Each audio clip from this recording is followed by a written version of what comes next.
بالله من الشيطان الرجيم. بسم الله الرحمن الرحيم. الحمد لله رب العالمين،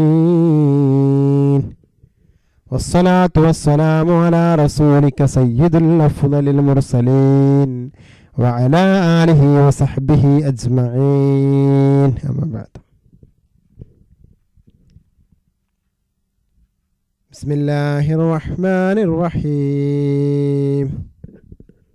والعصر إن الإنسان لفي خسر إلا الذين آمنوا وعملوا الصالحات وتواصوا بالحق وتواصوا بالصبر.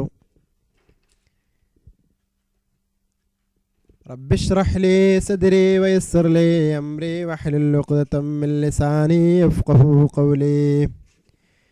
رب اشرح لي صدري ويسر لي أمري واحلل عقدة من لساني يفقهوا قولي. رب اشرح لي صدري ويسر لي أمري واحلل عقدة من لساني يفقهوا قولي. بسم الله الرحمن الرحيم. وأقيموا الصلاة وآتوا الزكاة وأقيموا الصلاة وآتوا الزكاة وأقيموا الصلاة وآتوا الزكاة. ഏറ്റവും സ്നേഹം നിറഞ്ഞ സഹോദരി സഹോദരന്മാരെ, വിദ്യാർത്ഥികളെ, പ്രിയപ്പെട്ട ശ്രോതാക്കളെ, മറ്റു സഹപ്രവർത്തകരെ, അസ്സലാമു അലൈക്കും വറഹ്മത്തുള്ളാഹി വബറകാതുഹു.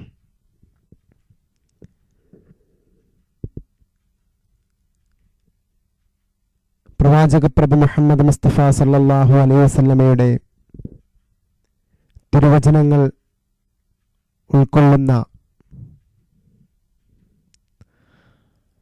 റിയാദുസ് സ്വാലിഹീൻ എന്ന മഹത്തായ ഗ്രന്ഥമാണ് കഴിഞ്ഞ ഏതാനും ദിവസങ്ങളിലായി നമ്മൾ പറഞ്ഞുകൊണ്ടിരുന്നത്.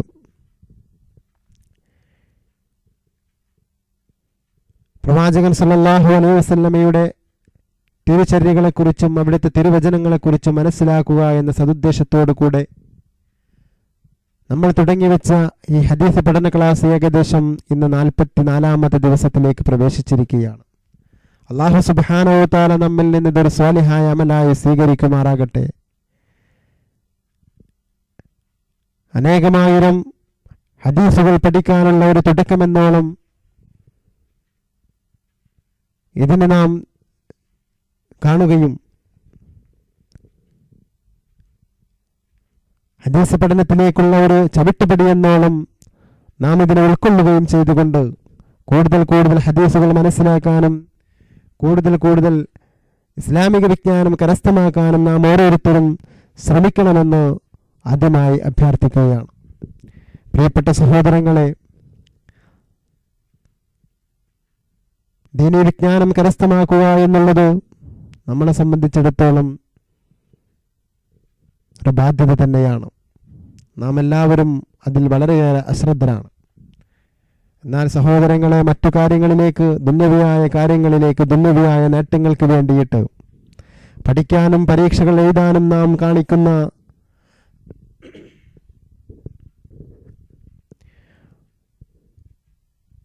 കാണിക്കുന്ന പ്രയത്നം ഒരിക്കലും തന്നെ നമ്മളാരും തന്നെ ഇസ്ലാമിക വിജ്ഞാനം കരസ്ഥമാക്കുന്നതിനും അതനുസരിച്ച് പ്രവർത്തിക്കുന്നതിനും കാണിക്കുന്നില്ല എന്നുള്ളത് വളരെ ക്ലേശകരമായ കാര്യം തന്നെയാണ്. അതുകൊണ്ട് സഹോദരങ്ങളെ, ചിന്തിക്കുക. നമുക്കിവിടെ ജീവിക്കാൻ വേണ്ട എല്ലാവിധ സുഖസൗകര്യങ്ങളും അല്ലാഹു സുബ്ഹാനഹു വ തആല നമുക്ക് ചെയ്തു തന്നു. എന്നിട്ട് ആ അല്ലാഹുവിനോട് നന്ദിയുള്ളവനായിക്കൊണ്ട് ജീവിക്കാൻ നാം ഓരോരുത്തരും ശ്രമിക്കേണ്ടതിന് പകരം അവൻ്റെ വിജ്ഞാനത്തെ നാം അവഗണിക്കുകയും നമ്മളുടെ നശ്വരമായ ഈ ജീവിതത്തിന് വേണ്ടിയിട്ട്, ദുന്യവിയായ നശ്വരമായ ഈ ജീവിതത്തിന് വേണ്ടിയിട്ട് മാത്രം കാര്യങ്ങൾ പഠിക്കുകയും ചെയ്യുന്ന ഒരവസ്ഥയിലേക്ക് നാം മാറിയിരിക്കുന്നു. സഹോദരങ്ങളെ ചിന്തിക്കുക.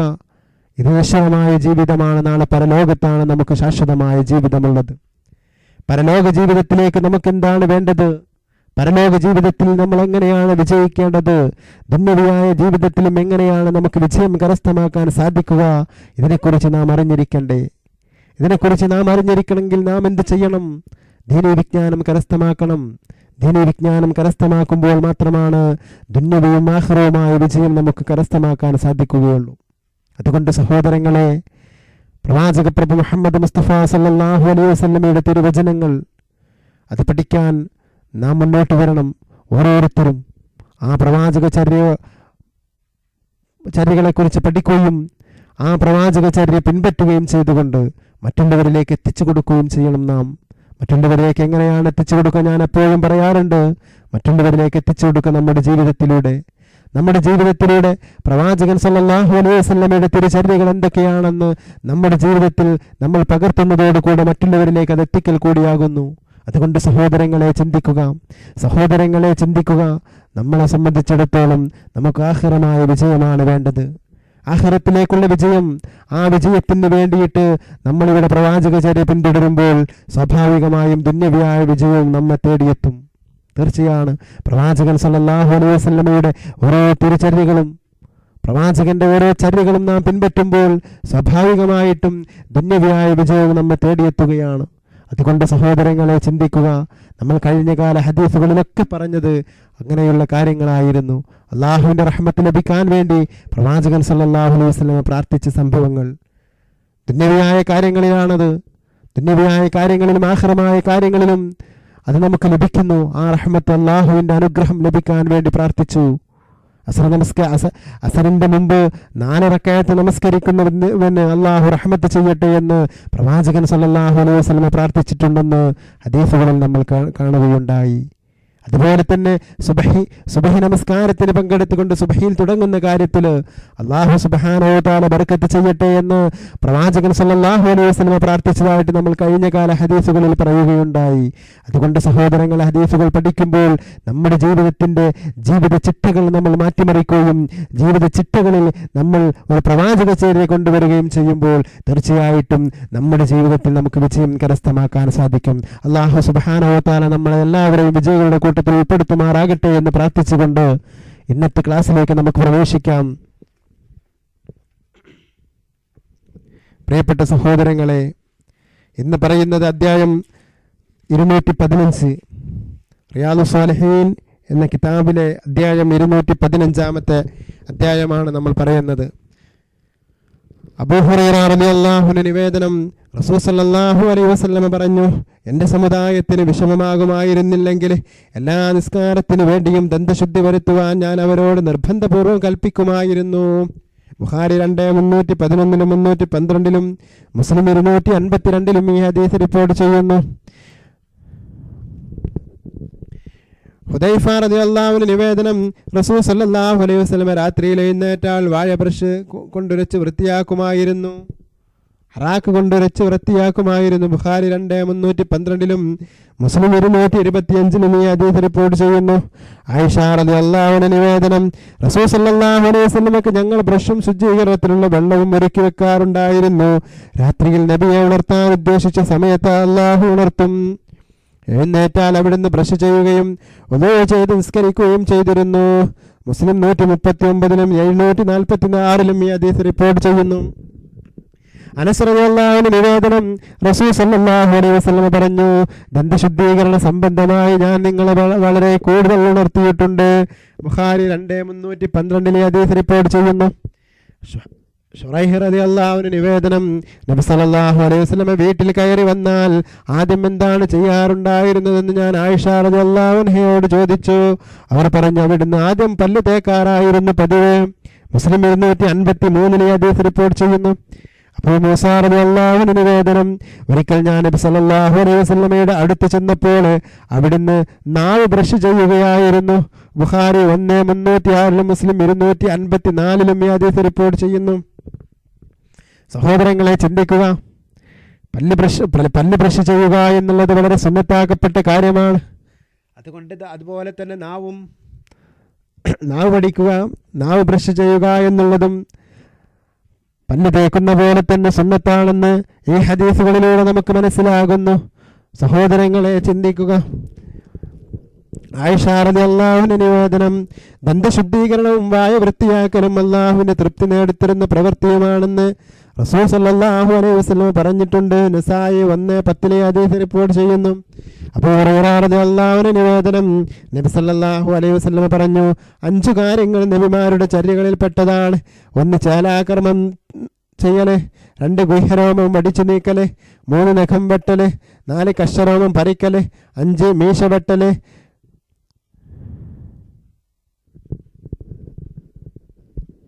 ബുഖാരി 10,295 മുസ്ലിം 257 ഈ ഹദീസ് റിപ്പോർട്ട് ചെയ്യുന്നു. ആയിഷ റളിയല്ലാഹു അൻഹ നിവേദനം, നബി സല്ലല്ലാഹു അലൈഹി വസല്ലം പറഞ്ഞു, 10 കാര്യം നബിമാരുടെ ചര്യകളിൽ പെട്ടതാണ്. 1 മീശ വെട്ടൽ, 2 താടി വളർത്തൽ, 3 ബ്രഷ് ചെയ്യൽ, 4 മൂക്കിൽ വെള്ളം കയറ്റി ചീറ്റൽ, 5 നഖം വെട്ടൽ, 6 വിരൽ മടക്കുകൾ കഴുകൽ, 5 കശരോമം പറിക്കൽ, 8 ഗുഹ്യരോമം വടിച്ചു നീക്കൽ, 9 ശൗചം ചെയ്യൽ, 10ാമത്തെ എന്താണെന്ന്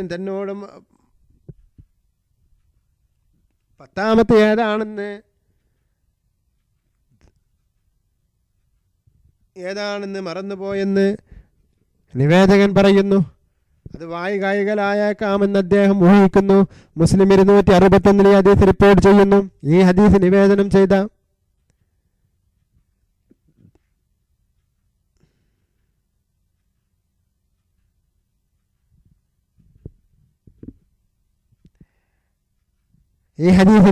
ചെയ്ത ആയിഷ റളിയല്ലാഹു അൻഹ പറയുകയാണ്, 10ാമത്തെ ഏതാണെന്ന് തന്നോട് മറന്നുപോയെന്ന് നിവേദകൻ.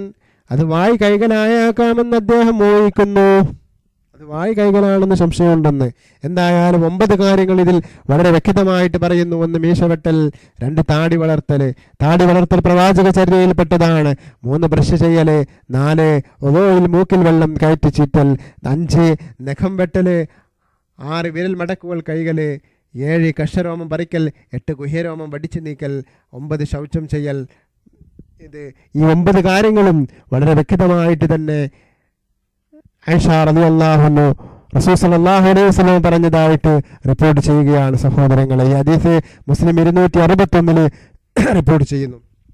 ഇബ്നു ഉമർ റളിയല്ലാഹു അൻഹു നിവേദനം, നബി സല്ലല്ലാഹു അലൈഹി വസല്ലം പറഞ്ഞു, നിങ്ങൾ മീശ വെട്ടി നീക്കുകയും താടി വളർത്തുകയും ചെയ്യുക. ബുഖാരി 10,295 296 മുസ്ലിം 259 ഈ ഹദീസ് റിപ്പോർട്ട് ചെയ്യുകയാണ്. സഹോദരങ്ങളെ, ചിന്തിക്കുക, താടി വളർത്തുക അത് പ്രവാചക ചര്യയിൽപ്പെട്ടതാണ്. മീശ വെട്ടലും പ്രവാചക ചര്യയിൽപ്പെട്ടതാണ്. അതുകൊണ്ട് സഹോദരങ്ങളെ, മീശ ചുണ്ടുവെളിവാക്കി വെട്ടലാണ് സുന്നത്ത്. ആ സുന്നത്ത് കരസ്ഥമാക്കാൻ നിങ്ങൾ ഓരോരുത്തരും ശ്രമിക്കണം. അതൊക്കെ അള്ളാഹുവിൻ്റെ അപാരമായ അനുഗ്രഹത്താൽ നമുക്കിന്ന് നിർവഹിച്ചു പോരാവുന്ന ഒരു സുന്നത്തുകളിൽ പെട്ടതാണ്. നമ്മുടെ മീശയൊക്കെ ചുണ്ട് വെളിവാക്കി വെട്ടുകയും താടി വളർത്തുകയും ചെയ്യുക എന്നുള്ളത് നമുക്ക് അറിയാതെ ലഭിക്കുന്ന കൂലികളിൽ ഒന്നാണത്. സഹോദരങ്ങളെ, ചിന്തിക്കുക. അല്ലാഹു സുബ്ഹാനഹു വ തആല നമ്മെ സ്വാലിഹീങ്ങളിൽ ഉൾപ്പെടുത്തുമാറാകട്ടെ. അധ്യായം 216 സകാത്ത്, നിർബന്ധദാനം. സകാത്തിനെ കുറിച്ച് പറയുന്ന ബാബാണ്. അല്ലാഹു പറഞ്ഞു, വഅഖീമുസ്സലാത്ത വആത്തുസ് സകാത്ത്, നിങ്ങൾ നിസ്കാരം നിലനിർത്തുകയും സകാത്ത് കൊടുക്കുകയും ചെയ്യണം. അൽ-ബഖറ സൂറത്ത് 43-ാമത്തെ ആയത്ത്. സകാത്ത് കൊടുക്കാനും നിസ്കാരം നിലനിർത്താനും സത്യതൽപരായി നിസ്വാർത്ഥരായി അള്ളാഹുവിനെ ആരാധിക്കാനുമല്ലാതെ അവരോട് ആജ്ഞാപിച്ചിരുന്നില്ല. അതത്ര ഋജുവായ മാർഗം. അൽ-ബനിയ 5-ാമത്തെ ആയത്ത്. ദാനധർമ്മങ്ങൾ മുഖേന അവർ ആത്മശുദ്ധിയും സംസ്കരണവും നേടാൻ താങ്കൾ അവരുടെ സമ്പത്തിൽ നിന്ന് ദാനധർമ്മങ്ങൾ സ്വീകരിക്കണം. അത്തൗബ 103-ാമത്തെ ആയത്ത്. ഇബ്നു ഉമർ റളിയല്ലാഹു അൻഹു നിവേദനം, റസൂൽ സല്ലല്ലാഹു അലൈഹി വസല്ലം പറഞ്ഞു, ഇസ്ലാം സ്ഥാപിതമായത് 5 കാര്യത്തിലാണ്.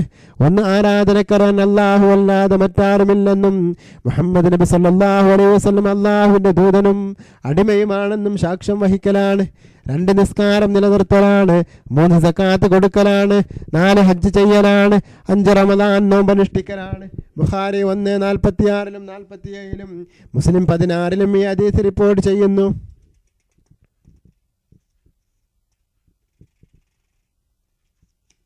അതുകൊണ്ട് സഹോദരങ്ങളെ, 5 കാര്യങ്ങളാണ് ഇസ്ലാമിൻ്റെ 5 സ്തംഭങ്ങൾ. ഇസ്ലാം എന്ന് പറഞ്ഞാൽ 5 കാര്യങ്ങൾ നിർവഹിക്കലാണ്. ഒന്നെന്താണ്? 1 ഷഹാദത്ത്, 1 ഷഹാദത്ത് കലിമയാണ്. 2 നമസ്കാരം നിലനിർത്തലാണ്. 3 സകാത്ത് കൊടുക്കലാണ്. സകാത്ത് കൊടുക്കൽ, ആ സകാത്ത് ദാനധർമ്മം, സകാത്ത് കൊടുക്കൽ ഇസ്ലാമിനെ നിലനിർത്തുന്നതിന് തുല്യമാണ്. അതുകൊണ്ട് സഹോദരങ്ങളെ, സകാത്ത് കൊടുക്കാൻ അർഹതയുള്ള ആളുകളൊക്കെ സകാത്ത് കൊടുക്കണം. 5 റമദാൻ മാസം നോമ്പനുഷ്ഠിക്കുകയും അതുപോലെ തന്നെ കഅബ ശരീഫിൽ പോയി കഴിവുള്ളവർ ഹജ്ജ് ചെയ്യണമാണെന്ന് മുത്ത് മുഹമ്മദ് മുസ്തഫ സല്ലല്ലാഹു അലൈഹി വസല്ലം നമ്മെ ഉണർത്തുകയാണ്. ത്വൽഹാ റളിയല്ലാഹു അൻഹു നിവേദനം, നജ്ദ്കാരനായ ഒരാൾ റസൂൽ സല്ലല്ലാഹു അലൈഹി വസല്ലമയുടെ സന്നിധിയിൽ വന്നു. അയാളുടെ മുടി പാറിപ്പറന്ന് കിടക്കുന്നുണ്ടായിരുന്നു.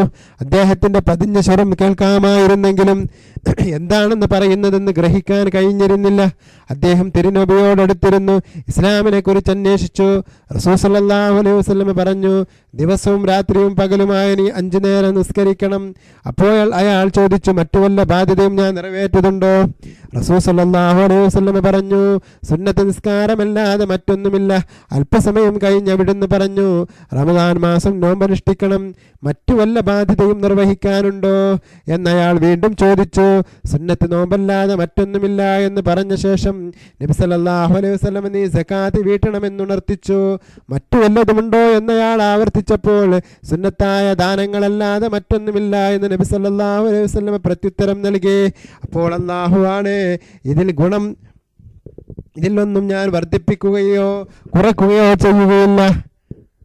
അപ്പോൾ അയാൾ പറഞ്ഞു, അല്ലാഹുവാണ് ഇതിലൊന്നും ഞാൻ വർദ്ധിപ്പിക്കുകയോ കുറയ്ക്കുകയോ ചെയ്യില്ലെന്ന് പറഞ്ഞുകൊണ്ട് ആഗതൻ തിരിച്ചുപോയി. റസൂൽ സല്ലല്ലാഹു അലൈഹി വസല്ലം പറഞ്ഞു, ആ പറഞ്ഞത് സത്യമെങ്കിൽ അയാൾ വിജയിക്കുക തന്നെ ചെയ്യും. ബുഖാരി 197-ലും 99-ലും മുസ്ലിം 11-ലും ഈ ഹദീസ് റിപ്പോർട്ട് ചെയ്യുന്നു. ഇബ്നു അബ്ബാസ് റളിയല്ലാഹു അൻഹു നിവേദനം, നബി സല്ലല്ലാഹു അലൈഹി വസല്ലം മുആദ് റളിയല്ലാഹു അൻഹുവിനെ യമനിലേക്ക് യാത്ര അയച്ചപ്പോൾ പറഞ്ഞു, നീ അവരെ 2 കലിമകൾ കൊണ്ട് സാക്ഷ്യം വഹിക്കാൻ ക്ഷണിക്കുക. അതവർ അനുസരിച്ചാൽ ദിവസം 5 നേരത്തെ നിസ്കാരം അല്ലാഹു നിർബന്ധമാക്കിയിട്ടുണ്ടെന്നറിയിക്കുക. അതും അവർ അനുസരിച്ചാൽ സമ്പന്നരിൽ നിന്ന് പിടിച്ചെടുത്ത് സാധുക്കൾക്ക് നൽകുന്ന സകാത്ത് അവർക്ക് നിർബന്ധമാക്കിയിട്ടുണ്ടെന്നറിയിക്കുക. ബുഖാരി 3255-ലും മുസ്ലിം 19-ലും ഈ ഹദീസ് റിപ്പോർട്ട് ചെയ്യുന്നു. ഇവിടെ പറഞ്ഞു അല്ലാഹുവിന്റെ നിവേദനം, റസൂൽ സല്ലല്ലാഹു അലൈഹി വസല്ലം പറഞ്ഞു, അല്ലാഹു അല്ലാതെ ആരാധനയ്ക്ക് അർഹൻ മറ്റാരുമില്ലെന്നും മുഹമ്മദ് നബി സല്ലല്ലാഹു അലൈഹി വസല്ലം അല്ലാഹുവിന്റെ റസൂലാണെന്നും സാക്ഷ്യം വഹിക്കുകയും നിസ്കാരം മുറപ്രകാരം നിർവഹിക്കുകയും സകാത്ത് കൊടുക്കുകയും ചെയ്യുന്നതുവരെ ജനങ്ങളോട് യുദ്ധം ചെയ്യാൻ എന്നോട് അല്ലാഹു കൽപ്പിച്ചിരിക്കുന്നു. അവർ അതനുസരിച്ചാൽ എന്നിൽ നിന്ന് അവരുടെ രക്തവും സമ്പത്തും സുരക്ഷിതമായി ഇസ്ലാമിന്റെ പേരിലല്ലാതെ പിന്നെ ഒരു ശിക്ഷാ നടപടിയും അവരുടെ മേൽ സ്വീകരിക്കാൻ പറ്റില്ല. വ്യഭിചാരം, മദ്യപാനം, കൊല, മോഷണം ഇവയ്ക്കെല്ലാം ഞാൻ അവരെ ശിക്ഷിക്കില്ല. അവരെ വിചാരണ ചെയ്യൽ അല്ലാഹുവിന്റെ അധികാരമാണ്. ബുഖാരി 170-ലും 72-ലും മുസ്ലിം 22-ലും ഈ ഹദീസ് റിപ്പോർട്ട് ചെയ്യുന്നു. അബൂ ഹുറൈറ റളിയല്ലാഹു അൻഹു നിവേദനം, റസൂൽ സല്ലല്ലാഹു അലൈഹി വസല്ലം വഫാത്തായപ്പോൾ സിദ്ദീഖ് റളിയല്ലാഹു അൻഹു ഖലീഫയായ അറബികളിൽ ചിലർ സത്യനിഷേധികളായി മാറി. സിദ്ദീഖ് റളിയല്ലാഹു അൻഹു ഖലീഫയായി. അപ്പോൾ അറബികളിൽ ചിലർ സത്യനിഷേധികളായി മാറി. ഖലീഫ അവരോട് യുദ്ധം ചെയ്യാൻ തീരുമാനിച്ചു. അപ്പോഴും റളിയല്ലാഹു അൻഹു ചോദിച്ചു, ആരാധനക്കാരൻ അല്ലാഹു അല്ലാതെ മറ്റാരുമില്ലെന്ന് സാക്ഷ്യം വഹിക്കും വരെ യുദ്ധം ചെയ്യാനേ അല്ലാഹു തന്നോട് കൽപ്പിച്ചിട്ടുള്ളൂ എന്നും അങ്ങനെ ആര് പ്രഖ്യാപിച്ചാലും അവന്റെ സമ്പത്തും ജീവനും മറ്റു ബാധ്യതകളും കാരണമൊന്നുമില്ലെങ്കിൽ സുരക്ഷിതമാണെന്നും അവന്റെ തുടർ പ്രവർത്തനങ്ങളെ സംബന്ധിച്ച് വിചാരണ അല്ലാഹുവിന്റെ അധികാരമാണെന്നും നബി സല്ലല്ലാഹു അലൈഹി വസല്ലം പറഞ്ഞിരിക്കെ താങ്കൾ എന്തടിസ്ഥാനത്തിലാണ് ജനങ്ങളോട് യുദ്ധം ചെയ്യുക എന്ന് ഉമർ റളിയല്ലാഹു അൻഹു ചോദിച്ചപ്പോൾ അബൂബക്കർ റളിയല്ലാഹു അൻഹു പ്രതിവചിച്ചു, അല്ലാഹുവാണ് നിസ്കാരവും സകാത്തും തമ്മിൽ വേർതിരിവ് കൽപ്പിച്ചവനോട് ഞാൻ യുദ്ധം ചെയ്യും. സകാത്ത് സമ്പത്തിന്റെ ബാധ്യതയാണ്. അല്ലാഹുവാണ് അവർ റസൂൽ സല്ലല്ലാഹു അലൈഹി വസല്ലമയുടെ കാലത്ത് കൊടുക്കാറുള്ള ഒരു കെട്ട് കയർ പോലും എനിക്ക് തരാൻ വൈമനസ്യം കാണിച്ചാൽ അതിന്റെ പേരിൽ ഞാൻ അവരോട് യുദ്ധം ചെയ്യും. അപ്പോൾ ഉമർ റളിയല്ലാഹു അൻഹു പറഞ്ഞു, അല്ലാഹുവാണ് അബൂബക്കർ റളിയല്ലാഹു അൻഹുവിന്റെ മനസ്സിന് അല്ലാഹു യുദ്ധം ചെയ്യല് യുദ്ധം ചെയ്യാൻ വിശാലമാക്കിയിരിക്കുകയാണെന്നും അത് തികച്ചും ശരിയാണെന്നും എനിക്കിപ്പോൾ ബോധ്യമായി. ബുഖാരി 11:211 മുസ്ലിം 20 ഈ ഹദീസ് റിപ്പോർട്ട് ചെയ്യുന്നു. സഹോദരങ്ങളെ, ചിന്തിക്കുക, നിസ്കാരത്തെ പോലെ തന്നെ അത്ര ഗൗരവമുള്ള ഒരു കാര്യമാണ് സക്കാത്ത്, സമ്പത്തിന്റെ സക്കാത്ത്. അത് കൊടുത്തു വീട്ടുക തന്നെ വേണം. അത് അത്രയും ഗൗരവമുള്ള കാര്യമാണെന്ന് ഈ ഹദീസുകളിലൂടെ നമുക്ക് മനസ്സിലാവുകയാണ്. സഹോദരങ്ങളെ, ചിന്തിക്കുക.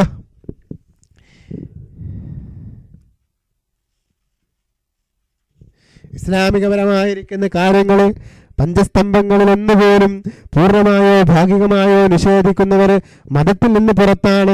മതത്തെ അവഹേളിച്ചതിന് ഭരണാധികാരികൾക്ക് അവരോട് യുദ്ധം ചെയ്യാൻ അധികാരമുണ്ട്. അതവരുടെ ബാധ്യതയുമാണ്. അതൊക്കെയാണ് ഈ ഹദീസുകളിലൂടെ നമ്മെ ബോധ്യപ്പെടുത്തുന്നത്.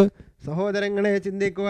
അബൂ അയ്യൂബ് റളിയല്ലാഹു അൻഹു നിവേദനം, സ്വർഗപ്രവേശനത്തിന് എന്നെ അർഹനാക്കുന്ന ഒരു കർമ്മം എനിക്ക് ഉപദേശിച്ചു തരണമെന്ന് ഒരാൾ നബി സല്ലല്ലാഹു അലൈഹി വസല്ലമയോട് ആവശ്യപ്പെട്ടു. എന്താ ആവശ്യപ്പെട്ടത്? സ്വർഗപ്രവേശനത്തിന് എന്നെ അർഹനാക്കുന്ന ഒരു കർമ്മം എനിക്ക് ഉപദേശിച്ചു തരണമെന്ന് ഒരാൾ നബി സല്ലല്ലാഹു അലൈഹി വസല്ലമയോട് ആവശ്യപ്പെട്ടു. അപ്പോൾ നബി സല്ലല്ലാഹു അലൈഹി വസല്ലമ അയാളെ ഉപദേശിച്ചു, നീ അല്ലാഹുവിൽ പങ്കു ചേർക്കാതെ അവനെ മാത്രം ആരാധിക്കുക, നിസ്കാരം അതിന്റെ ചിട്ടപ്രകാരം നിർവഹിക്കുക, സകാത്ത് കൊടുക്കുകയും കുടുംബ ബന്ധം പുലർത്തുകയും ചെയ്യുക. ബുഖാരി 3:208 209 മുസ്ലിം 13 ഈ ഹദീസ് റിപ്പോർട്ട് ചെയ്യുന്നു. അബൂ ഹുറൈറ റളിയല്ലാഹു അൻഹു നിവേദനം, ഒരു അഅറാബി നബി സല്ലല്ലാഹു അലൈഹി വസല്ലമയുടെ അടുത്ത് വന്ന്, അല്ലാഹുവിൻ്റെ റസൂലേ, സ്വർഗത്തിൽ പ്രവേശിക്കാൻ ഉതകുന്ന ഒരു അനുഷ്ഠാന കർമ്മം എനിക്ക് പറഞ്ഞു തന്നാലും എന്നപേക്ഷിച്ചു. റസൂൽ സല്ലല്ലാഹു അലൈഹി വസല്ലം അയാളെ ഉപദേശിച്ചു, നീ അല്ലാഹുവിൽ പങ്കു ചേർക്കാതെ അവനെ മാത്രം ആരാധിക്കുക, നിസ്കാരം മുറപ്രകാരം നിർവഹിക്കുക, നിർബന്ധദാനം നൽകുക, റമദാനിൽ നോമ്പനുഷ്ഠിക്കുക. അപ്പോൾ എൻ്റെ ആത്മാവിനെ നിയന്ത്രിക്കുന്നവനാണ് ഞാൻ, അതിൽ ഒന്നും കൂട്ടുകയോ കുറയ്ക്കുകയോ ചെയ്യില്ലെന്ന് പറഞ്ഞുകൊണ്ട് അയാൾ പോയി. അപ്പോൾ നബി സല്ലല്ലാഹു അലൈഹി വസല്ലം പറഞ്ഞു, സ്വർഗാവകാശിയായ ഒരു മനുഷ്യനെ കാണാൻ ആഗ്രഹമുണ്ടെങ്കിൽ ഇയാളെ കണ്ടുകൊള്ളുക. ബുഖാരി 3:210 മുസ്ലിം 14 ഈ ഹദീസ് റിപ്പോർട്ട് ചെയ്യുന്നു. ജരീർ റളിയല്ലാഹു അൻഹു നിവേദനം, നിസ്കാരം മുറപ്രകാരം നിർവഹിക്കാമെന്നും സക്കാത്ത് കൊടുക്കാമെന്നുമെല്ലാം മുസ്ലിമിന് ഉപദേശം നൽകാമെന്നും ഞാൻ നബി സല്ലല്ലാഹു അലൈഹി വസല്ലമയോട് ബൈഅത്ത് ചെയ്തു. ബുഖാരി 3:212 മുസ്ലിം 56 ഈ ഹദീസ് റിപ്പോർട്ട് ചെയ്യുന്നു. അബൂ ഹുറൈറ റളിയല്ലാഹു അൻഹു നിവേദനം, സ്വർണ്ണവും വെള്ളിയും ശേഖരിച്ചു വെച്ചിട്ട് അതിന്റെ ബാധ്യത കൊടുത്തു വീട്ടാത്തവർക്ക് വേണ്ടി അന്ത്യദിനത്തിൽ ചില തകിടുകൾ നരകാഗ്നിയിൽ ചൂടാക്കി പഴിപ്പിച്ചെടുക്കും. അതുകൊണ്ട് അവരുടെ പാർശ്വങ്ങളിലും നെറ്റിയിലും പുറത്തും പൊള്ളിക്കും. അത് തണുക്കുമ്പോഴൊക്കെ വീണ്ടും ചൂടാക്കി പഴിപ്പിക്കും. അന്ന് ഒരു ദിവസത്തിന് 50,000 കൊല്ലത്തിന്റെ ദൈർഘ്യമുണ്ടായിരിക്കും. ജനങ്ങളെ വിചാരണ ചെയ്ത് വിധി പ്രസ്താവിച്ചു കഴിഞ്ഞാൽ സ്വർഗത്തിലേക്കോ നരകത്തിലേക്കോ ഉള്ള വഴി അവരുടെ മുമ്പിൽ തെളിഞ്ഞു കാണും. അപ്പോൾ ആരോ ചോദിച്ചു, അല്ലാഹുവിൻ്റെ തിരുദൂതരെ, ഒട്ടകത്തിന്റെ കാര്യം എങ്ങനെയാണ്? അതുള്ളവർക്കും ബാധ്യതയുണ്ടോ? റസൂൽ സല്ലല്ലാഹു അലൈഹി വസല്ലം പറഞ്ഞു, ഒട്ടകത്തിന്റെ കാര്യത്തിലുമുണ്ട് ബാധ്യത. ഒട്ടകങ്ങൾ വെള്ളം കുടിക്കുന്ന സ്ഥലത്ത് വെച്ച് അതിനെ കറന്ന് പാൽ ദാനം ചെയ്യൽ അതിന്റെ ബാധ്യതയിൽപ്പെട്ടതാണ്. ആ ബാധ്യത നിറവേറ്റാത്തവൻ അന്ത്യദിനത്തിൽ സമനിരപ്പായ ഒരു മണലാരണ്യത്തിന് നിവർത്തിക്കിടത്തും. അപ്പോൾ ആ ഒട്ടകം അതിന്റെ ജീവിതത്തിൽ ഏറ്റവും പൂർണ്ണമായ കരുത്തുറ്റ അവസ്ഥയിൽ അതിന്റെ എല്ലാ കുഞ്ഞുങ്ങളോടുമൊപ്പം അവന്റെ മുമ്പിൽ പ്രത്യക്ഷപ്പെടും. അതവനെ ചവിട്ടുകയും കടിക്കുകയും ചെയ്യും. ആ ഒട്ടകങ്ങളുടെ ആദ്യ നിര അവനെ ചവിട്ടിമെതിച്ച് നടന്നു കഴിഞ്ഞാൽ, ആദ്യ നിര ചവിട്ടിമെതിച്ച് നടന്നു കഴിയുമ്പോൾ അടുത്ത നിര അവന്റെ മേൽ കയറി തുടങ്ങും. ഇങ്ങനെ തുടർന്നുകൊണ്ടേയിരിക്കും. ആ ദിവസത്തിൻ്റെയും ദൈർഘ്യം 50,000 കൊല്ലമായിരിക്കും. ജനങ്ങളെ വിചാരണ ചെയ്ത് വിധി പ്രസ്താവിച്ച് കഴിഞ്ഞാൽ സ്വർഗത്തിലേക്കോ നരകത്തിലേക്കോ ഉള്ള മാർഗം അവരുടെ മുമ്പിൽ തെളിഞ്ഞു കാണും. സഹോദരങ്ങളെ ചിന്തിക്കുക. അപ്പോൾ ഒരാൾ ചോദിച്ചു, റസൂലേ, പശുവിൻ്റെയും ആടിൻ്റെയും സ്ഥിതി എങ്ങനെയെന്ന്? അതുള്ളവനും ബാധ്യതയുണ്ടോ? റസൂൽ സല്ലല്ലാഹു അലൈഹി വസല്ലം പറഞ്ഞു, അതിനുമുണ്ട് ബാധ്യത.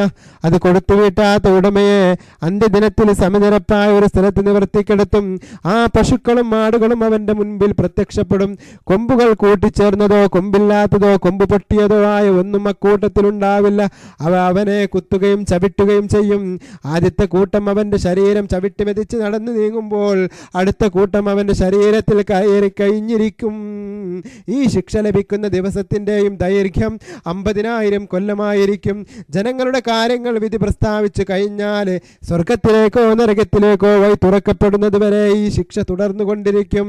അപ്പോൾ ഒരാൾ ചോദിച്ചു, അല്ലാഹുവിൻ്റെ റസൂലേ, കുതിരയുടെ കാര്യമോ? അതിലുമില്ലേ ബാധ്യത?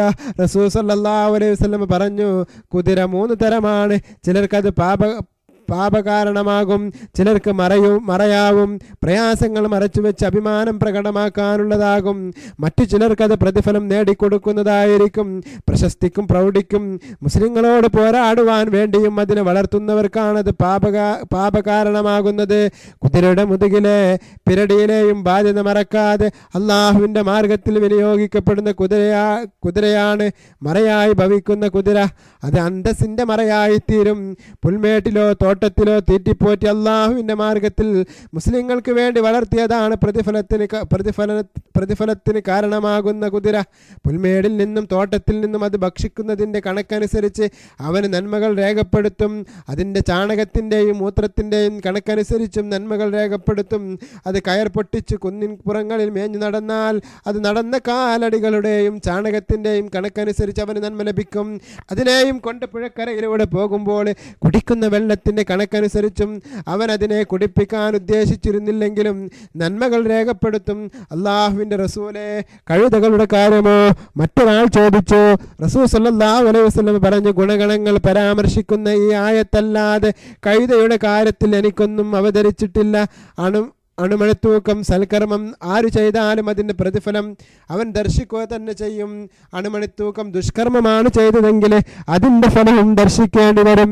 ബുഖാരി 3:212 48, 46, 48, 49 മുസ്ലിം 987 ഈ ഹദീസ് റിപ്പോർട്ട് ചെയ്യുകയാണ്.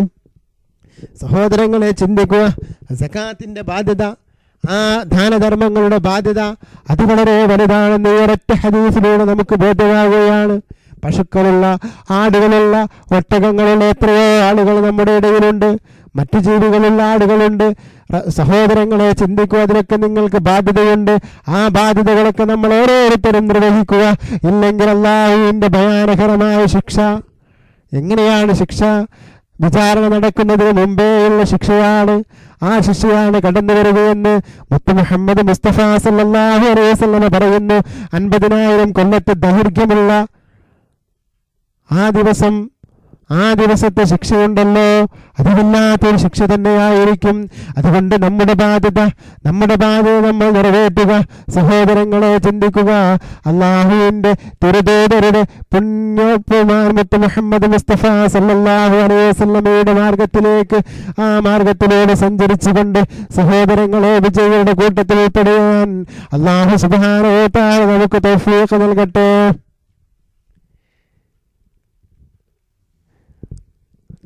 നിശ്ചിത കണക്കിന് സ്വർണമോ വെള്ളിയോ അതിൻ്റെ വിലക്ക് തുല്യമായ നാണയങ്ങളോ കറൻസിയോ ഒരു വർഷം ഉടമസ്ഥതയിലുള്ളവർ അതിൻ്റെ 2.5% സക്കാത്ത് നൽകണം. അതാണ് സക്കാത്തിൻ്റെ കണക്ക്, നമുക്കറിയാവുന്നതാണ്. 200 ദിർഹം അഥവാ 295 ഗ്രാം വെള്ളിയോ 200 മിസ്കാൽ 85 ഗ്രാം സ്വർണമോ ഒരു വർഷം കൈവശം വെച്ചാൽ സക്കാത്ത് നിർബന്ധമായി. കൃഷി ചെയ്തുണ്ടാക്കുന്ന ആഹാരമായി ഉപയോഗിക്കുന്നതും ഉണക്കി ശോഷിക്കുന്നതുമായ ഗോതമ്പ്, നെല്ല്, യവം, ചോളം മുതലായ ധാന്യങ്ങളും കാരക്ക, മുന്തിരി എന്നീ പഴങ്ങളിലുമാണ് ഷാഫി, മാലിക് മദ്ഹബുകളുടെ വീക്ഷണത്തിൽ സക്കാത്തുള്ളത്. ഉണക്കി ശോഷിക്കുന്നതും അളക്കാവുന്നതുമായ എള്ള്, കടുക് എന്നിവയും സക്കാത്തുണ്ടെന്നാണ് ഹംബലി മദ്ഹബ്. വിറക്, പുല്ല്, മുള ഒഴികെയുള്ള ഭൂമിയിൽ മുളച്ചുണ്ടാകുന്ന സർവ്വസാധനങ്ങൾക്കും സക്കാത്തുണ്ടെന്നാണ് ഹനഫി പക്ഷവും. ഇതനുസരിച്ച് പച്ചക്കറികൾക്കും സക്കാത്ത് നൽകണം. വൈക്കോല്, ഉമി എന്നിവ നീക്കിയ ശേഷം 90-60 ലിറ്റർ ധാന്യമുണ്ടെങ്കിൽ സക്കാത്ത് കൊടുക്കണം. ഉമിയോട് കൂടിയ ധാന്യം 1920 ലിറ്റർ ഉണ്ടെങ്കിൽ സക്കാത്ത് കൊടുത്താൽ മതി. നനയും മറ്റും ആവശ്യമായ ചെലവേറെ കൃഷിയാണെങ്കിൽ നിശ്ചിത അളവിൻ്റെ 20-1, ചെലവില്ലാത്തതാണെങ്കിൽ 10-1 സക്കാത്ത് വിഹിതം. കാലികളുടെ സക്കാത്ത്. ഒട്ടകം 1 മുതൽ 4 വരെ സക്കാത്ത് വേണ്ട. 5 മുതൽ 9 വരെ ഒരാട് കൊടുക്കണം. 10 മുതൽ 14 വരെ 2 ആട് കൊടുക്കണം. 15 മുതൽ 19 വരെ 3 ആട്, 20 മുതൽ 24 വരെ 4 ആട്, 25 മുതൽ 35 വരെ 1 വയസ്സുള്ള പെണ്ണൊട്ടകം കൊടുക്കണം. 36 മുതൽ 45 വരെ 2 വയസ്സുള്ള പെണ്ണൊട്ടകം കൊടുക്കണം. 46 മുതൽ 60 വരെ 3 വയസ്സുള്ള പെണ്ണൊട്ടകം. 61 മുതൽ 75 വരെ 4 വയസ്സുള്ള പെണ്ണൊട്ടകം കൊടുക്കണം. 76 മുതൽ 90 വരെ ഒട്ടകമുള്ളവന് 2 വയസ്സുള്ള പെണ്ണൊട്ടകം 2 പെണ്ണൊട്ടകം കൊടുക്കണം. 91 മുതൽ 120 വരെയുള്ള ഒട്ടകമുള്ളവന് 3 വയസ്സുള്ള 3 പെണ്ണൊട്ടകം കൊടുക്കണം. 120 ശേഷം ഓരോ 40-നും 2 വയസ്സുള്ള 1 പെണ്ണൊട്ടകം വീതം കൊടുക്കണം. 120 ശേഷം ഓരോ 50-നും 3 വയസ്സുള്ള 1 പെണ്ണൊട്ടകം വീതം കൊടുക്കണം. 40-നും 2 വയസ്സുമുള്ള 1 പെണ്ണൊട്ടകവും 40-ന് 2 വയസ്സുള്ള 1 പെണ്ണൊട്ടകവും വീതവും. ആട് 1 മുതൽ 39 വരെ സക്കാത്ത് വേണ്ട. ആടുകളാണെങ്കിൽ 1 മുതൽ 39 വരെ സക്കാത്ത് വേണ്ട. 40 മുതൽ 120 വരെ ഒരാടിനെ കൊടുക്കണം. 121 മുതൽ 200 വരെ 2 ആടിനെ കൊടുക്കണം.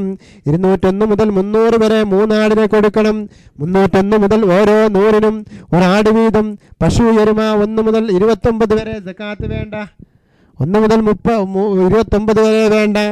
30-ലേക്ക് കടന്നാൽ 1 വയസ്സുള്ള പശുക്കുട്ടി. 40-നാണെങ്കിൽ 2 വയസ്സുള്ള പശുക്കുട്ടി. 40 പശുക്കളുണ്ടെങ്കിൽ 2 വയസ്സുള്ള 1 പശുക്കുട്ടിനെ കൊടുക്കണം. 60 എണ്ണം ഉണ്ടെങ്കിൽ 1 വയസ്സുള്ള പശുക്കുട്ടിനെ കൊടുക്കണം. 1 വയസ്സുള്ള 2 പശുക്കുട്ടികളെ കൊടുക്കണം. 60-ന് ശേഷം ഓരോ 30-നും 2 വയസ്സുള്ള ഓരോ കുട്ടികളെ കൊടുക്കണം. പിന്നീടുള്ള ഓരോ 40-നും 2 വയസ്സുള്ള ഓരോ പശുക്കുട്ടിയെ കൊടുക്കണം. മേഞ്ഞു തിന്നുന്ന കാലുകൾക്ക് മാത്രമേ സക്കാത്ത് ബാധകമുള്ളൂ. സഹോദരങ്ങളെ ചിന്തിക്കുക. കച്ചവടച്ചരക്കുകൾക്ക് കൊല്ലം തികയുമ്പോൾ 41 സക്കാത്ത് നൽകണം. കച്ചവടച്ചരക്ക് എന്ന് പറഞ്ഞത് സർവ്വസാധനങ്ങളും വരുമെന്ന് ഓർക്കുക. കച്ചവടം ചെയ്യുന്നവർക്ക് കൊല്ലം തികഞ്ഞാൽ 41 സക്കാത്ത് നൽകണം. അതുപോലെ തന്നെ 2.5% സക്കാത്ത് കൊടുക്കണം. അതും നമ്മുടെ ബാധ്യതയാണ്. ഒരാളുടെ കയ്യിൽ 10,000 രൂപയുണ്ട്. ആ 10,000 രൂപ ഒരു കൊല്ലം തികഞ്ഞു കഴിഞ്ഞാൽ അതിൻ്റെ 2.5%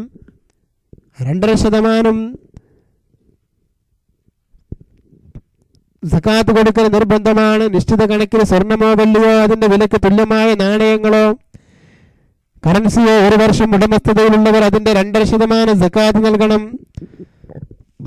2.5% സക്കാത്ത് കൊടുക്കൽ നിർബന്ധമാണ്. മുസ്ലിമായ സഹോദരങ്ങളെ ചിന്തിക്കുക. സക്കാത്ത് വളരെ ബാധ്യതയുള്ള കാര്യമാണ്. അത് പാവപ്പെട്ടവന്റെ അവകാശം കൂടിയാണ്. മിസ്കീന്റെ അവകാശമാണ്. സക്കാത്തിന് അർഹരായ ആളുകളുണ്ട്. 7 വിഭാഗം ആളുകളുണ്ട്, നമുക്കറിയാവുന്നതാണ്. ആ വിഭാഗങ്ങൾക്ക് സക്കാത്ത് കൊടുക്കണം. ആ വിഭാഗങ്ങളിലേക്കാണ് സക്കാത്ത് കൊടുക്കേണ്ടത്. ആരൊക്കെയാണ് ആ വിഭാഗം? 1 മിസ്കീനാണ്, ഫക്കീറിനും മിസ്കീനും. അതുപോലെ തന്നെ പുതു ഇസ്ലാമ്, യാത്രക്കാരന്, കടം കൊണ്ട് വലഞ്ഞവൻ, ഇവരൊക്കെയാണ് സക്കാത്തിന് അർഹപ്പെട്ട ആളുകൾ. അവർക്ക് സക്കാത്ത് കൊടുക്കുക, അവർക്ക് സക്കാത്തിന് എത്തിച്ചു കൊടുക്കുക. സഹോദരങ്ങളെ ചിന്തിക്കുക. സക്കാത്തിന് അർഹപ്പെട്ട ആളുകൾക്ക് സക്കാത്ത് കൊടുത്തുകൊണ്ട് നമ്മൾ നമ്മുടെ ബാധ്യത നിർവഹിക്കുക. അല്ലാഹു സുബ്ഹാനഹു വ തആല നമ്മുടെ സക്കാത്തുകളൊക്കെ വേണ്ട രീതിയിൽ ഉപയോഗിക്കാനും സക്കാത്തുകളൊക്കെ കൊടുത്തു വീട്ടാനുമുള്ള തൗഫീഖ് അല്ലാഹു നമുക്ക് നൽകുമാറാകട്ടെ. ദീനീ പ്രബോധന പ്രവർത്തന രംഗങ്ങളിൽ നമ്മുടേതായ കഴിവുകൾ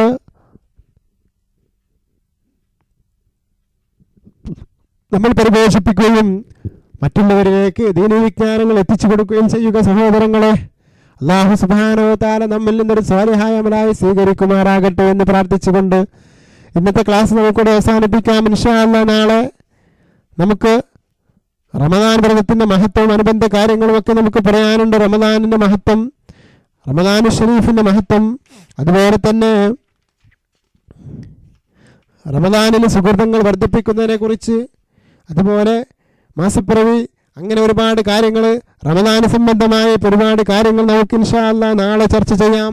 അല്ലാഹു സുബ്ഹാനഹു വ തആല നമ്മൾ ഈ പറഞ്ഞതും കേട്ടതും ഒരു സ്വാലിഹായ അമലായി സ്വീകരിക്കുമാറാകട്ടെ എന്ന് പ്രാർത്ഥിച്ചുകൊണ്ട് നിങ്ങളെല്ലാവരുടെയും പ്രാർത്ഥനയിൽ ഈ സാധുവിനെയും ഉൾപ്പെടുത്തണമെന്ന് വസിയത്തോടു കൂടെ ഞാൻ നിർത്തുന്നു. അസ്സലാമു അലൈക്കും വറഹ്മത്തുള്ളാഹി വബറകാതുഹു.